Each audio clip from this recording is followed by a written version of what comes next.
कल नागराज मंजुले ये जो डायरेक्टर है उनकी एक पहली हिंदी फिल्म रिलीज हुई है और कल ही वो फिल्म हमने देख ली। आज उस फिल्म के बारे में बात करेंगे, लेकिन फिल्म पर बात करने से पहले मैं आपको चेतावनी देना चाहता हूं कि आगे बहुत सारे स्पॉइलर है। सबसे पहले हम बात करेंगे झुंड फिल्म के निर्देशक यानी डायरेक्टर नागराज मंजुले के बारे में। नागराज मंजुले वह डायरेक्टर है जिन्होंने अब तक 2 मराठी फिल्में, एक शॉर्ट फिल्म और अब एक हिंदी फिल्म डायरेक्ट की है। उनकी शॉर्ट फिल्म पिस्तुल्या को राष्ट्रीय पुरस्कार भी मिल चुका है। मगर बात करें उनके 2 मराठी फिल्मों की तो पहले फैंड्री और उसके बाद सैराट, दोनों ने मराठी फिल्म इंडस्ट्री को कुछ अलग और उतने ही बेहतरीन तोहफे दिए हैं।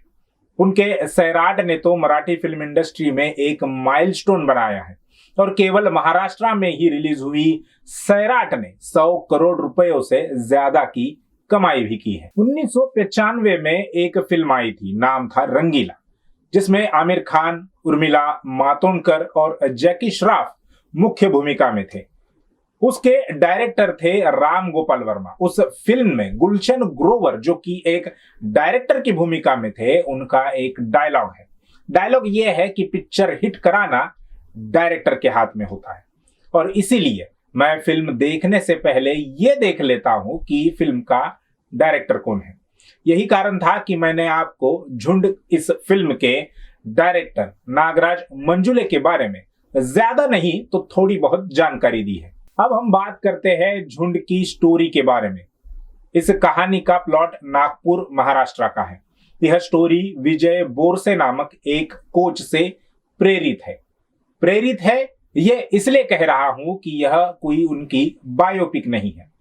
तो फिल्म की कहानी में एक कोच है जिनका नाम है विजय बोराड़े।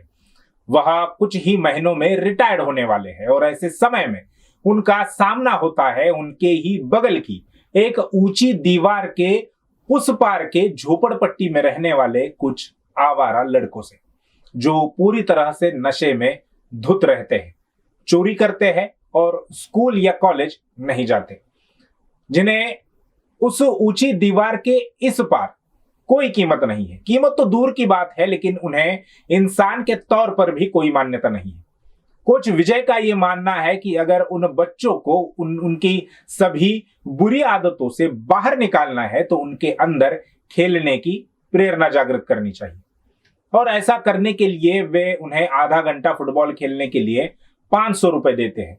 यह काम वह प्रतिदिन कुछ दिनों तक करते हैं, पर अचानक से पैसे का बहाना बनाकर उन बच्चों को खेलने के लिए फुटबॉल नहीं देते और उनके पास भी नहीं जाते।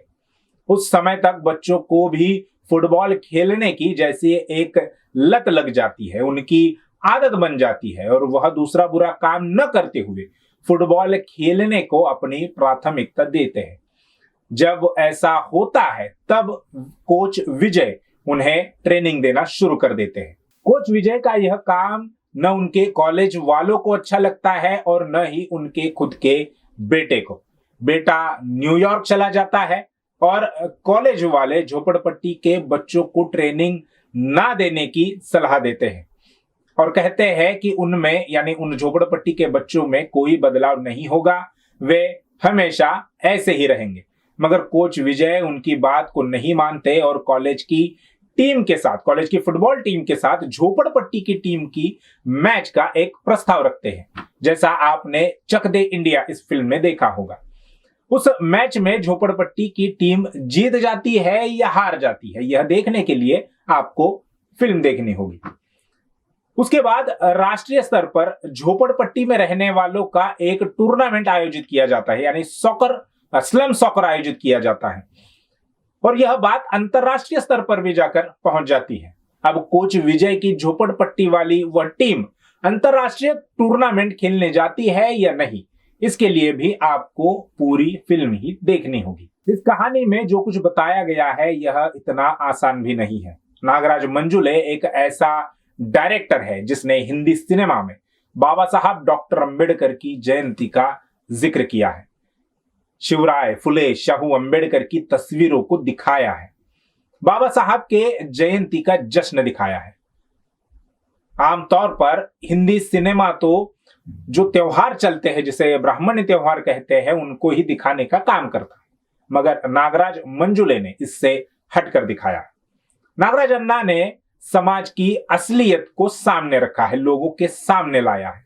फिर चाहे वह एक महिला द्वारा अपने पति को 3 तलाक देने की बात हो, इंसान से ज्यादा कागज को दिया जाने वाला महत्व हो, सीएए, एनआरसी हो या अवसर न मिलने की बात हो, हर एक मुद्दे पर नागराज ने खुलकर बात रखी है। कहानी का फर्स्ट हाफ बहुत ही मजेदार है, रोमांचित है, और सेकंड हाफ उतना ही डिटेल्ड, और उसकी वजह से कभी आपको स्लो लग सकता है।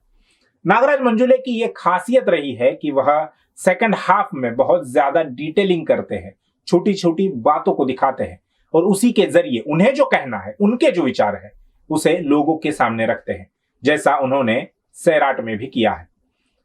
झुंड के सेकंड हाफ में आपको पासपोर्ट बनाने की और उसके साथ ही कागजात इकट्ठा करने की बच्चों की जद्दोजहद बहुत ही विस्तार से दिखाई देगी।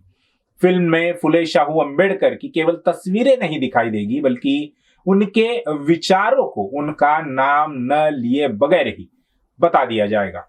जैसे अवसर पर कही गई बात हो, यानी रिजर्वेशन की बात हो, या जो लोग गलत कामों के लिए अपनी ऊर्जा और हुनर का उपयोग करते हैं, उन्हें अगर सही रास्ता दिखाया जाए तो वही ऊर्जा, वही हुनर देश और समाज हित के काम आएगा, वो काम में आ सकता है, जैसा राजर्षि छत्रपति शाहू जी महाराज ने अपने करवीर संस्थान यानी आज के कोल्हापुर में करके दिखाया था।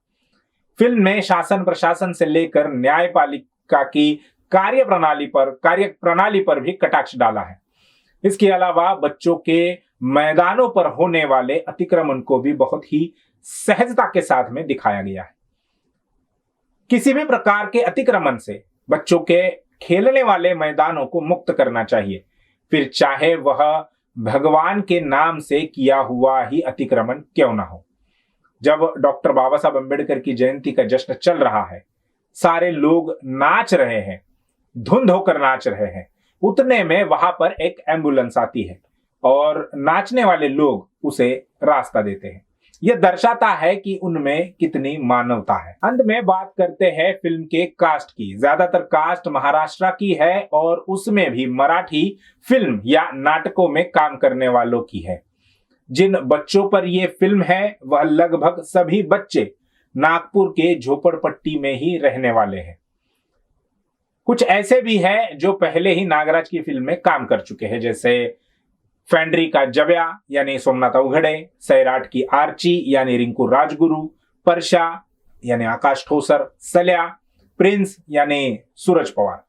लेकिन जिन्होंने पहली बार काम किया है, ऐसा बिल्कुल भी नहीं लगता कि उनकी ये पहली फिल्म है। मुझे तो यही समझ में नहीं आ रहा कि नागराज ने उन्हें क्या कहा होगा। एक्टिंग करने के लिए कहा होगा या एक्टिंग ना करने के लिए। जिस तरीके से उन्होंने डायलॉग बोले हैं, उनकी जो डायलॉग डिलीवरी है, उन्होंने बेहतरीन लाजवाब एक्टिंग की है। अमिताभ बच्चन ने भी उम्दा काम किया है। नागराज ने अमिताभ बच्चन को हिंदी फिल्मों का अमिताभ बच्चन नहीं दिखाया है, लार्जन देन लाइफ नहीं बनाया है, न उन्हें कोई भारी भरकम डायलॉग है, न उन्हें किसी भी एक सिंगल फ्रेम में बड़ा दिखाया है।